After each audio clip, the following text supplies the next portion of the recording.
بسم الله والحمد لله والصلاة والسلام على رسول الله. ما بعد، السلام علیکم و رحمت الله و برکاته.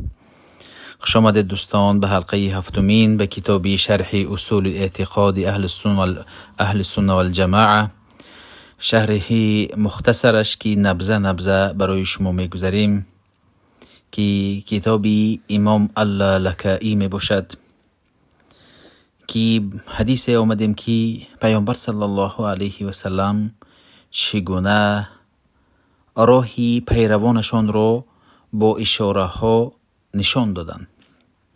عبدالله ابن مسعود میگویند که خط لنا رسول الله صلی الله علیه و سلم خطا فقال هذا سبیل الله. پیامبر صلی الله علیه و سلم نزد صحابگان با یک چوب دست گرفتند و به زمین خطی راستی دراز کشیدند. گفتند این سبیلی، این راهی روشی که الله از ما میخواهد همین است.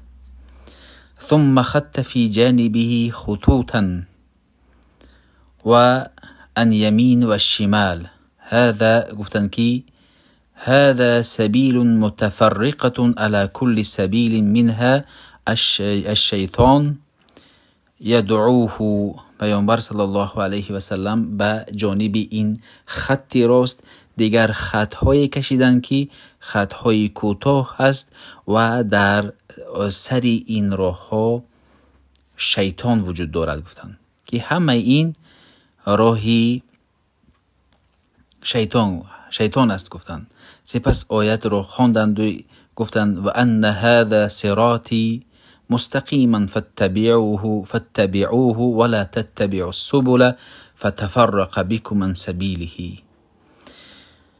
سپس گفتند که همین خط راست راهی من است که راست است، پس پیروی بکنید.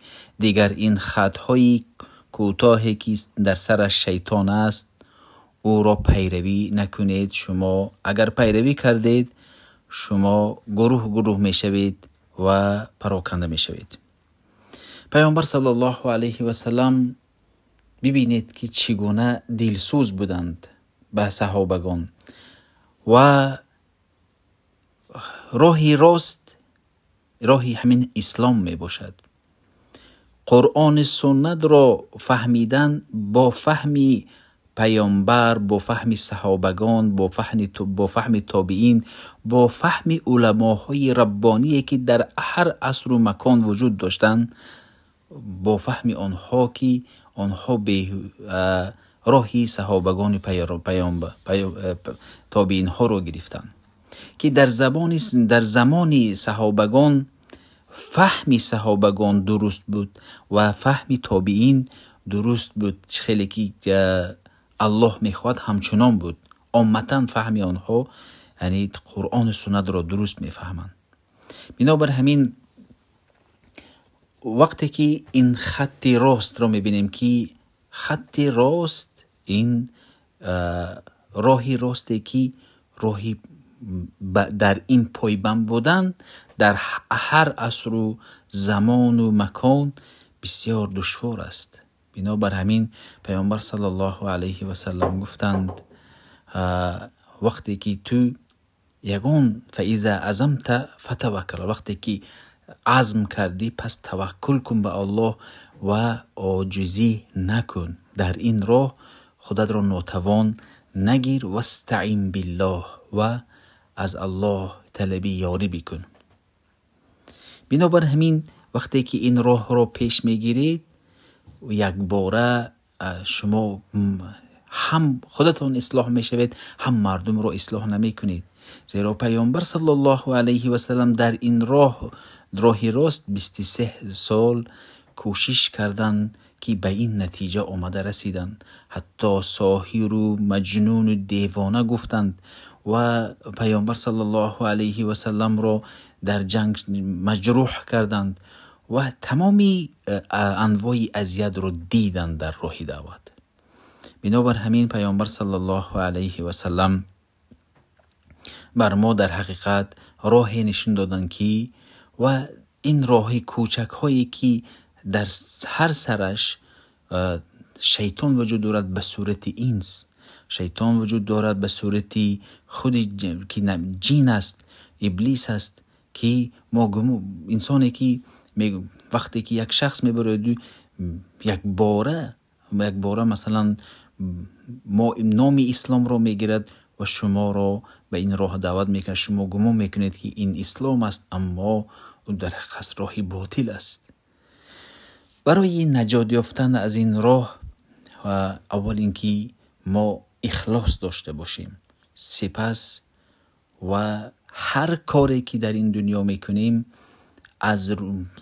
از روی دلیل آیت با فهم صحابه ها باشد. امروز یک بعضی شخص هایی که شرق شناس هستند، عربدان هستند، قرآن رو میکشایند بر شما، میگویند که قرآن چنان میگوید. نه، به فهمی آنها نباید. عربی دانستنی هر یک شخص او اسلام را درست فهمیدن نیست، بلکه عربی دانستن یک سببی است برای فهمیدن قرآن، اما درست فهمیدن با فهمی شرحی صحابگان و تابعین و علماهای ربانی می باشد. علماهای ربانی همان شخصایی هستند که هنگامی که صحبت می کنند دلسوز هستند و قرآن را و در نزد استادهای مشهور خواندگی هستند که آنها را علمای امتی همان زمان اعتراف کرده باشند. بنابر همین هر یک شخص امروز میگیره من فلان استاد انتخاب کردم، این رو انتخاب کردم، ما باید چنگ به قرآن بزنیم با هر یک آیتی که هر حدیثی که میبینیم چگونه در شرح اینها صحابه ها و تابعین ها عالم های ربانی چی گفتن. بنابر همین بعضی شخص ها بر آمدند و گفتند که قرآن است، با به قرآن عمل میکنیم، حدیث دیگر لازم نیست. پیامبر صلی الله علیه و سلم گفتند لا الفین احدکم متکئا على اریکته یأتیه الامر من امری مما امرت به او نهیت عنه فیقول ما وجدنا فی کتاب الله اتبعناه. پیامبر صلی الله علیه و سلم تهدید کردند، گفتند که من شما را نیابم، لا الفین احدکم متکئا علی، در تخت ها تکیه کرده نشسته، وقتی که امر من آمد که پیامبر چنان گفتند و چنین گفتند و از این من کردند و چنین چیز امر کردند. سپس این یک شخصی که مجرد عربی دانستن، شرق شناس، که میگوید که در قرآن این سخنت وجود ندارد. بعضی چگونه نماز رو خواندن رو در قرآن وجود ندارد، اگرچند که قیام و قعود و دیگر وجود دارد. آیا سوره فاتحه و ضم کردن سوره و چگونه مثلا الله گفته است که انسان هایی که شخص های تهمت میکند با زنا آنها را 180 شلاق بزنید، زناگر را 100 شلاق بزنید، و چگونه زدن، با کدام چیز زدن، چقدر این دره را برداشتن، این رو سنت بیان کرده است. پیامبر گفتند که من شما را چنان نیابم که در تخت ها نشسته به قرآن اکتفا کنید و سخنهای من را رد بکنید. پایبند بودن الله میگه قل این کنتم تحبون الله فاتبعونی یحببکم الله. الله میگه بگو به پیروانت اگر آنها الله رو دوست داشته باشند پس بگو که مرا پیروی کنید. اینچنین در اصول اعتقاد و فرع و شاخه های فقهی باید ما به قرآن سنت برگردیم. این بود شرح اصول اعتقاد، مختصر اعتقاد. السلام علیکم و رحمت الله و برکاته.